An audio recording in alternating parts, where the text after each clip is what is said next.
అందరికీ praise the lord. ప్రభు అయిన యేసుక్రీస్తు నామములో మీ అందరికీ శుభములు తెలియజేస్తా ఉన్నాను.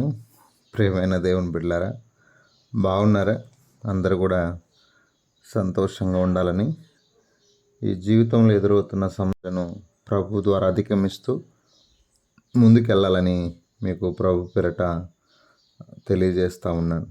ప్రియమైన వాళ్ళారా, మీ ప్రార్థన అవసరతల కొరకు తప్పక మేము ప్రార్థన చేస్తాం. ఈ సమయంలో రండి, మత్తయి సువార్త 10వ అధ్యాయము, మత్తయి సువార్త 10వ అధ్యాయము 31వ వచనం నేను చదువుతున్నాను. భయపడకుడి, మీరు అనేకమైన పిచ్చుకల కంటే శ్రేష్ఠులు. ఇక్కడ పిచ్చుకను గురించి యేసుప్రభు వారు మాట్లాడుతున్నారు. తన శిష్యులను ఎంత చక్కగా బలపరుస్తున్నాడంటే, చాలా ఈ భూమి మీద రకరకాలైన వాళ్ళు ఉంటారు. ఒకటి మాత్రం గుర్తుపెట్టుకుందాం, యేసుప్రభు మన యజమానుడు, ఆయన శిష్యులం మనందరం కూడా, ఆయన దాసులం మనం. కనుక యేసుప్రభు భూమి మీద ఎలా జీవించాడో, ఎన్ని అవమానాలు పొందారు, ఆయన్నే బయలుజూపు అన్నారు, తిండిపోతూ అన్నారు, రకరకాలుగా మాట్లాడారు, దూషించారు, హింసించారు. కాబట్టి ఆయన శిష్యులమైన మనకు కూడా ఈ భూమి మీద కొన్ని అవమానాలు తప్పవు, కొన్ని నిందలు తప్పవు, కొన్ని రకరకాల మాటలు అవన్నీ తప్పవన్నమాట. యేసుక్రీస్తు ప్రభు వారినే. కాబట్టి మనం మన బోధకుడి కంటే మనం అధికులం కాలేము. కాబట్టి ఆయన కృప ద్వారా మాత్రమే ముందుకెళ్ళగలం. కనుక గమనించండి, యేసుప్రభు ఇక్కడ పిచ్చుకతో పోలుస్తున్నాడంటే, ఈ లోకంలో గనులు గొప్పవాళ్ళు రకరకాల స్థానాల్లో ఉంటారు. కాబట్టి మనల్ని కొంచెం అల్పంగా చూసే పరిస్థితి కూడా ఉంది. అల్పంగా అయితే ప్రభు మనతో ఉన్నాడు. మరుగైంది ఏది చేయడైనా మనకు అన్ని సమస్తాన్ని బయలుపరుస్తాడు. కాబట్టి మనల్ని లోకం భయపెట్టడానికి ప్రయత్నం చేస్తుంది. ఒక పిచ్చుకను లోకము సహజంగా ఎలా భయపెడుతుందో, అది భయపెట్టగానే పారిపోయేది పిచ్చుక. చాలా బలహీనమైంది. ఒక విధంగా చెప్పాలంటే పిచ్చుక గురించి, ప్రియమైన వాళ్ళరా, అది వెయిట్ కూడా నాకు తెలిసి 20 నుంచి 25 గ్రాములు లేదా 30 గ్రాములు అంత, అంటే స్వల్పమైన వెయిట్ కలిగి ఉంటుంది అన్నమాట. నిజంగా చూడండి, చాలా అల్పమైందనమాట. బైబిల్లోనే చెప్తుంది, పిచ్చుక ఒక కాసుకు రెండు పిచ్చుకలు, ఇక్కడ చూడండి 2 పిచ్చుకలు కాసుకు అమ్మబడును కదా.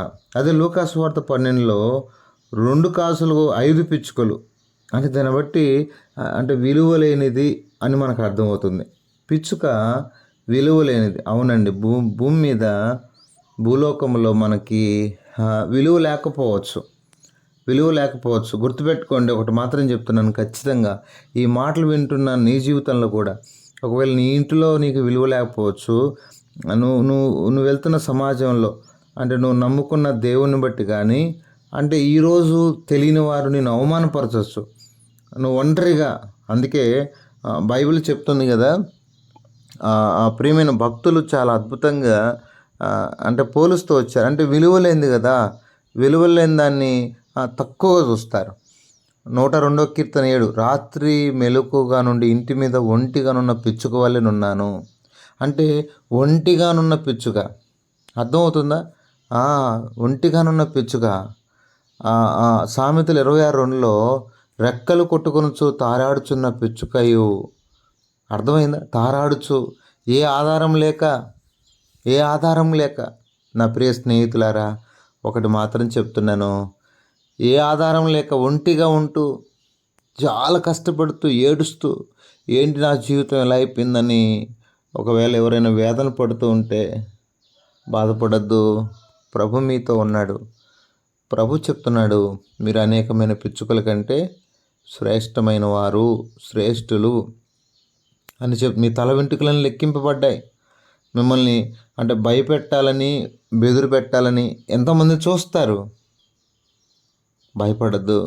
ఎందుకంటే ఈ పిచ్చుక చాలా అల్పంగా మనకు కనబడుతూ ఉంటుందన్నమాట. కాబట్టి లోకానికి కూడా మనం ఎలా కనబడతామంటే, అందుకే పౌలు గారు అంటారు, ఇప్పటికి నేను మురిగ్గాను లోకానికి ఒక పెంటగాను ఎంచబడుచున్నాను అంటాడు. అంత బాధతో చెప్తాడన్నమాట.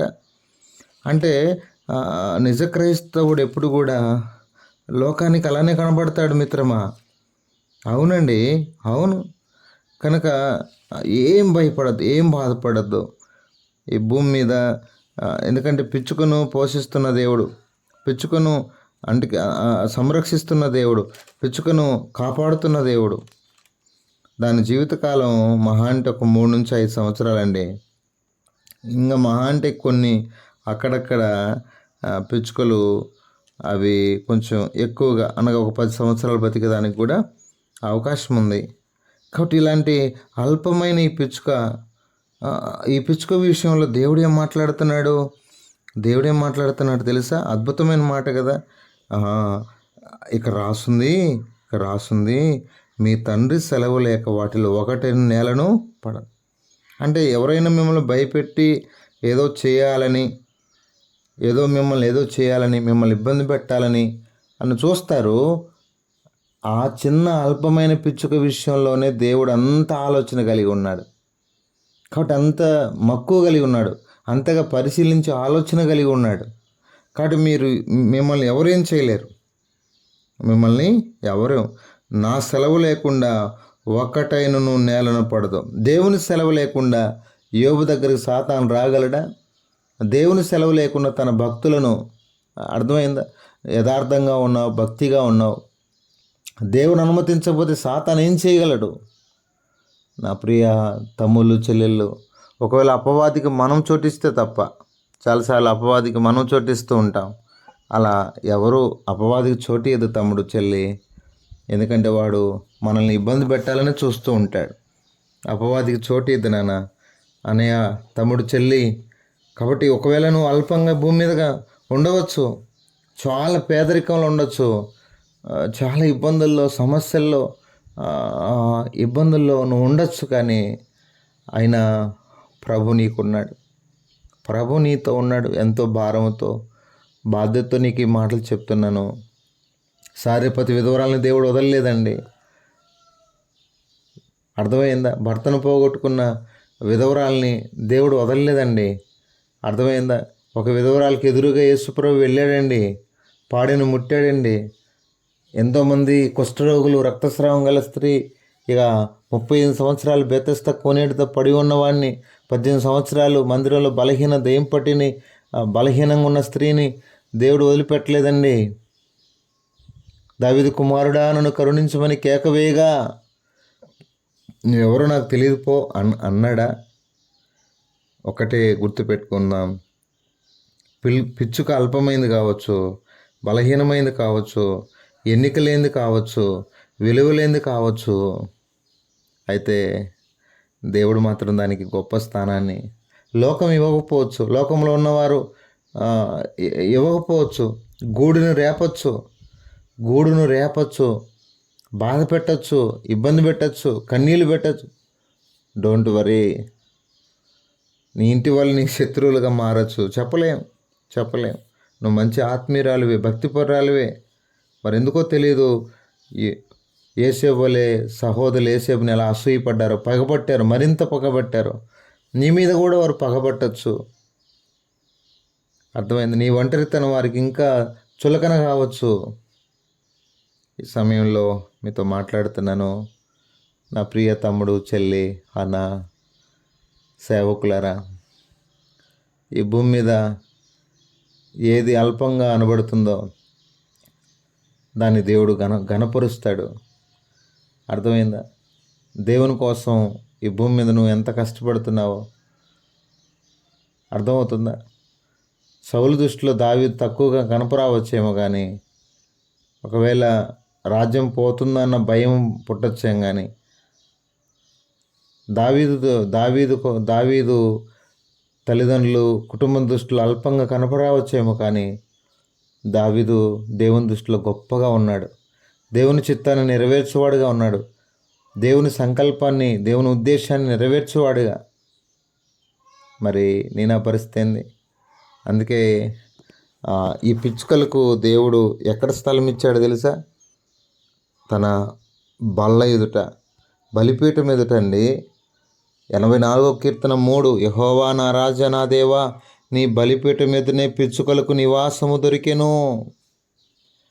ఒకవేళ భూమి మీద నివాసం మానవుడు ఇచ్చినా ఇవ్వకపోయినా, ఒకవేళ ఇష్టం ఉంటే ఆ పిచ్చుకలను ఉంచుతాడు, ఆ గూడును ఉంచుతాడు, లేదా తీసేస్తాడు, అవి పారిపోతాయి.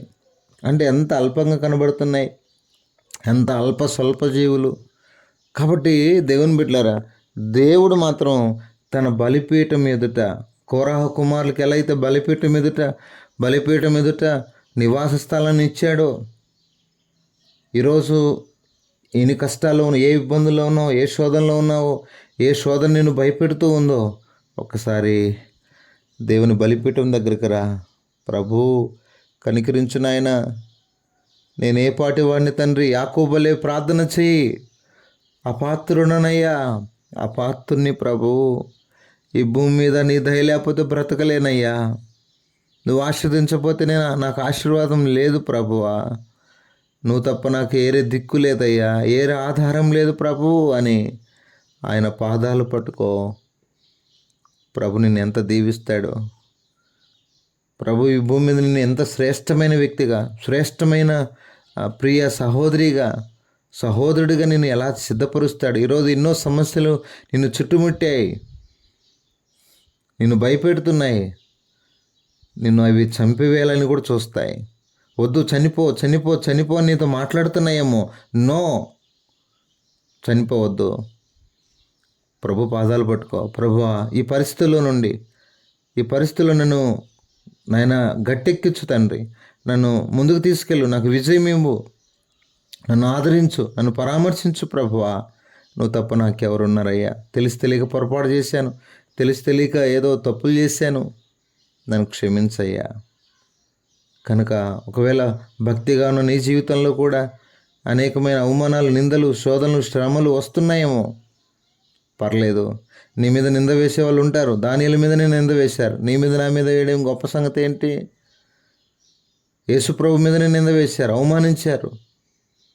అర్థమైందా? ఒక్కసారి ప్రభు ఆ అల్పమైన పక్షిని దేవుడు ఎంత గొప్పగా గుర్తు చేస్తున్నాడు. మీరు పిచ్చుకల కంటే శ్రేష్టమైన వారు. ఈ భూమి మీద దేవుడు మనల్ని ఎంత శ్రేష్టంగా చూస్తున్నాడు. భయపడకు.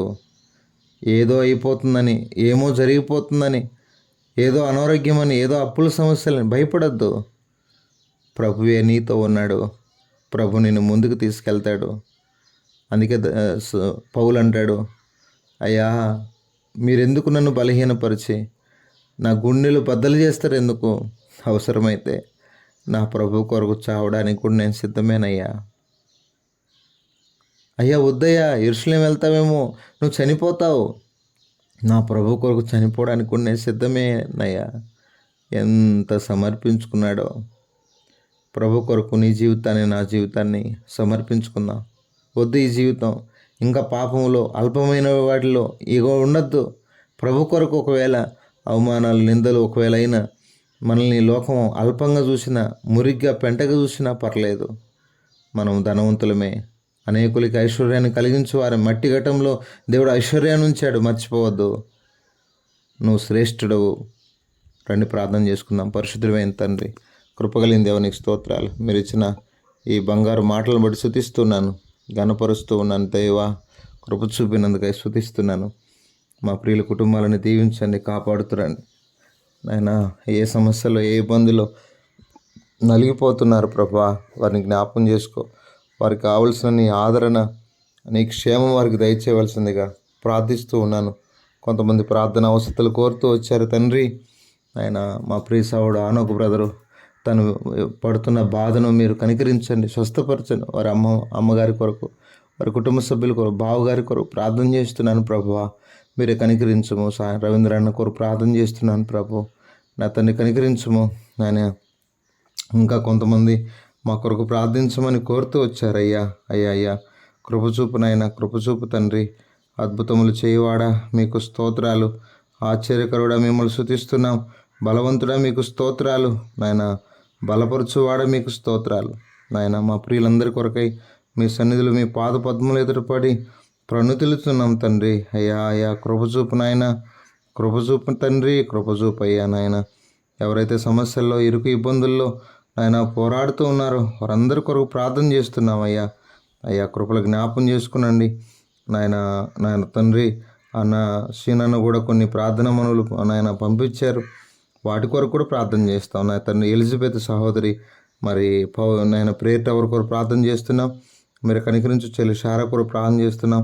సోదరుడు కెవిన్ కొరకు నాయన వారి కుటుంబ సభ్యుల కొరకు నా తండ్రి ప్రభు. అంత మాత్రమే కాదు తండ్రి, నా తండ్రి ఈ విధంగా నాయన ఇంకా కొంతమంది వారి యొక్క కుటుంబ క్షేమం కొరకు కంఫర్ట్ కొరకు ప్రార్థించమన్నారు. మీరే సాయం చేయండి తండ్రి. ఈ విధంగా అందరి కొరకై, అందరి క్షేమం కొరకై మీ సన్నిధిలో వేడుకుంటున్నాం, ప్రార్థన చేస్తున్నాం. నువ్వు గొప్ప దేవుడు కదా ప్రభు, నాయన అద్భుతములు చేయవాడు కదయ్యా. నాయన జ్ఞాపం చేసుకొని అందరి యొక్క అవసరతలు నా ప్రభువా మీరు దీవెనకరంగా నీకు మహిమకరంగా చేయవలసిందిగా ప్రార్థిస్తూ నీ చిత్తాన్ని నీ దయను కోరుతూ యేసు నామములో ప్రార్థన చేసి అడిగి వేడుకుంటున్నాం తండ్రి. ఆమేన్.